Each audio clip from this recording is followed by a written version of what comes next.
National science డేని పురస్కరించుకొని నిర్వహించిన సైన్స్ ఎగ్జిబిషన్లో చిన్నారుల ఎగ్జిబిట్స్ ప్రతి ఒక్కరిని ఆలోచింపచేశాయి. విద్యార్థుల్లో దాగి ఉన్న సృజనాత్మకతను వెలికి తీసేందుకు ఇలాంటి సైన్స్ ఎగ్జిబిషన్లు దోహదపడతాయని స్కూల్ డైరెక్టర్ తెలిపారు.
ముందుగా ఈ యొక్క స్కూల్ అయినటువంటి గ్రీన్లాండ్ ఇంగ్లీష్ మీడియం స్కూలు మన బారామా పంజా దగ్గర మరి ఈ యొక్క స్కూల్కి సంబంధించినటువంటి డైరెక్టర్ గారు అయినటువంటి మహమ్మద్ షఫీవుల్లా గారు, అలాగే మరి ప్రిన్సిపాల్ అయినటువంటి హుస్నా పర్వీన్ గారు ఈ యొక్క ఆధ్వర్యంలో ఈ యొక్క స్కూల్ని మరి ఇక్కడ పిల్లలకి ఎంతో ఉన్నతమైన చదువులు చదివిస్తూ వాళ్ళకి ఇంగ్లీష్ మీడియంలో ముందుగా రాణిస్తున్నారు.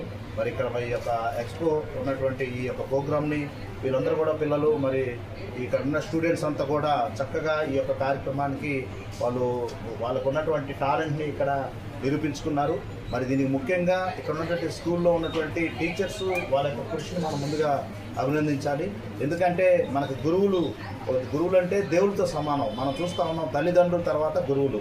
మరి ఆ గురువుల్ని మనందరం కూడా ఈ యొక్క స్టూడెంట్స్ అంతా కూడా వాళ్ళు చదువుతున్నటువంటి ఉన్నత చదువులకి వాళ్ళు చేస్తున్నటువంటి యొక్క పాఠాలకి వాళ్ళ బాటలో నడుస్తూ వాళ్ళు ఉన్నతమైనటువంటి తీర్చిదిద్దుతున్నటువంటి టీచర్స్కి మేము ఇక్కడ ముందుగా అభినందనలు తెలియజేస్తున్నాం. అలాగే మరి దీనికి ఈ స్కూల్ని ఇంత అభివృద్ధి చేసినటువంటి మరి ఇక్కడ ఎండి ప్రిన్సిపాల్ గారు అలాగే డైరెక్టర్ గారికి కూడా వారికి కూడా మరి అభినందనలు తెలియజేస్తున్నాను. ఎందుకంటే గ్రీన్లాండ్ స్కూల్లో ఏర్పాటు చేసినటువంటి ప్రదర్శన చూడడం మాకు చాలా ఆనందంగా ఉంది. ఇక్కడ విద్యార్థులు ఏర్పాటు చేసినటువంటి వివిధ ఎగ్జిబిషన్స్ చాలా ఆకర్షణీయంగా ఉన్నవి. దాన్ని బట్టి వాళ్ళు ఏ విధంగా చదువుతున్నారు, వారి యొక్క ఉపాధ్యాయులు వాళ్ళకి ఏ విధంగా విద్య నేర్పుతున్నారనే విషయం అందరికీ తెలుస్తుంది. చిన్నపిల్లలు కూడా యూకేజీ నుంచి 10వ తరగతి వరకు విద్యార్థులు ఏర్పాటు చేసినటువంటి ప్రదర్శనలు చాలా ఆకర్షణీయంగా ఉన్నవి. చిన్నపిల్లలు ఏర్పాటు చేసినటువంటి డిఫరెంట్ టైప్స్ ఆఫ్ వెజిటబుల్స్ అనండి, వాటిలో పోషక పదార్థాలు ఏమున్నవి, తర్వాత మన దేశంలోని రాష్ట్రాలు ఏమున్నాయి, వాటి క్యాపిటల్స్ ఏమున్నాయి, అవన్నీ కూడా చాలా చక్కగా. Good afternoon, everybody. Today I am truly honored to stand here in front of sirs.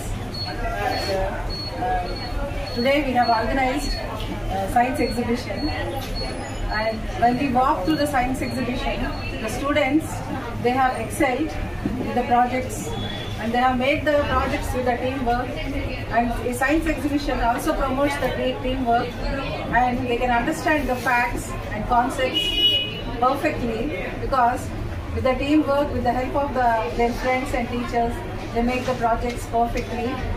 And the projects here, the models and the exhibits are wonderfully made with the help of the teachers. And I'm thankful to the teachers and the students and the parents who have cooperated to excel, for this science exhibition to excel.